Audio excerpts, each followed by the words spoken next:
Hi there everyone, welcome to the UkeStuff channel and welcome to this demonstration and tutorial of the play-along videos of 10,000 Reasons or Bless the Lord as recorded by Matt Redman.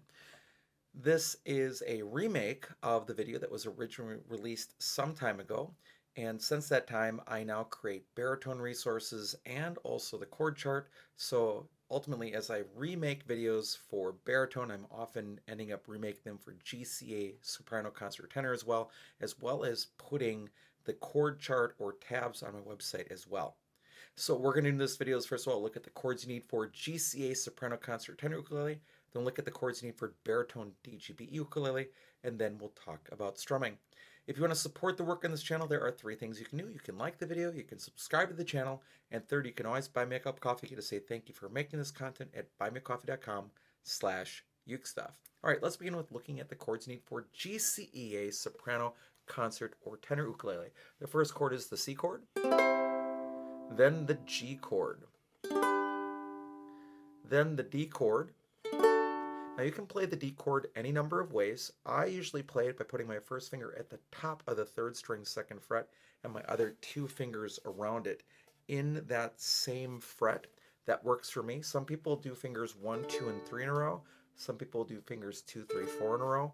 Some people will cover up strings 4 and 3 and then play the second string with the second finger like that. Some people will bend their ring finger and cover strings 4, 3, and 2, leaving the first string open, whatever works for you. Then there's the E minor chord, one of my favorite chords. I put my first finger on the first string, second fret, and then just waterfall down, leaving the fourth string open on GCA. Then we have a G sus4, and my suggestion here is that you play the normal G chord, but you also then add the pinky. Ultimately, that wants to resolve down to a regular G chord, and having your pinky to be able to lift up is really the secret.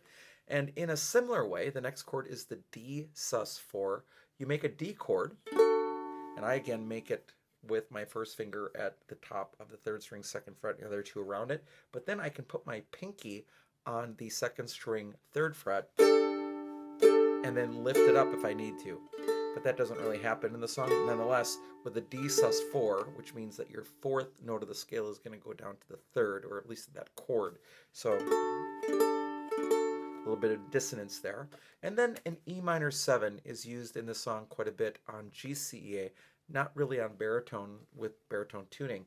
But that's basically your Hawaiian D7 just slid over one string on each one. So the first finger goes on the third string, second fret. The second finger goes on the first string, second fret. And that's your E minor 7 chord. And those are the chords you need to play 10,000 Reasons or Bless the Lord as recorded by Matt Redman on GCEA soprano, concert, tenor ukulele. Now let's look at baritone. On baritone, we'll need the C chord, the G chord, the D chord, then the E minor chord. Then you have the G sus4. So you're going to play your normal G chord. I would play it this time with my ring finger. And then I put my first finger on the second string, first fret. And then what you want to do, sus4 always wants to resolve down. It doesn't necessarily in the song, but then if you ever need to resolve a G sus4, you just lift your first finger. And then we have a D sus4.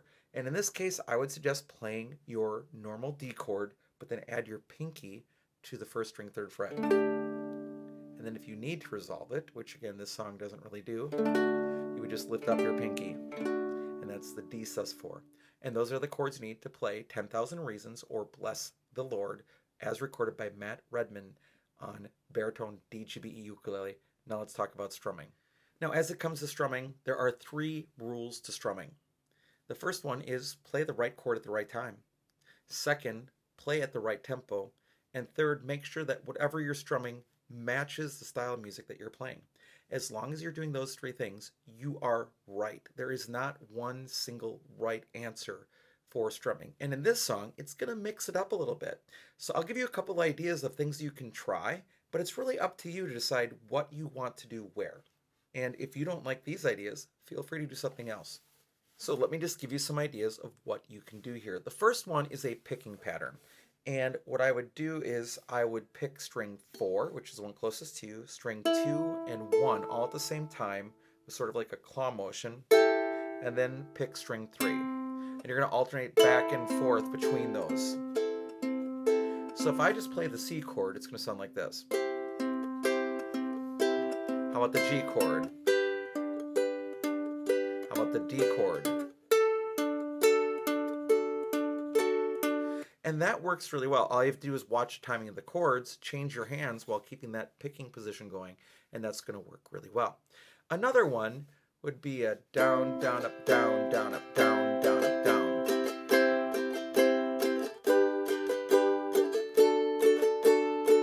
So again, it's down, down, up, down, down, up. And if you notice how I'm playing, I am basically using my wrist as a pivot point.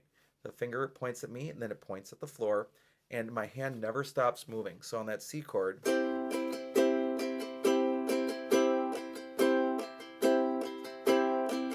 and I am giving an emphasis to beats 1 and 3 on the downs.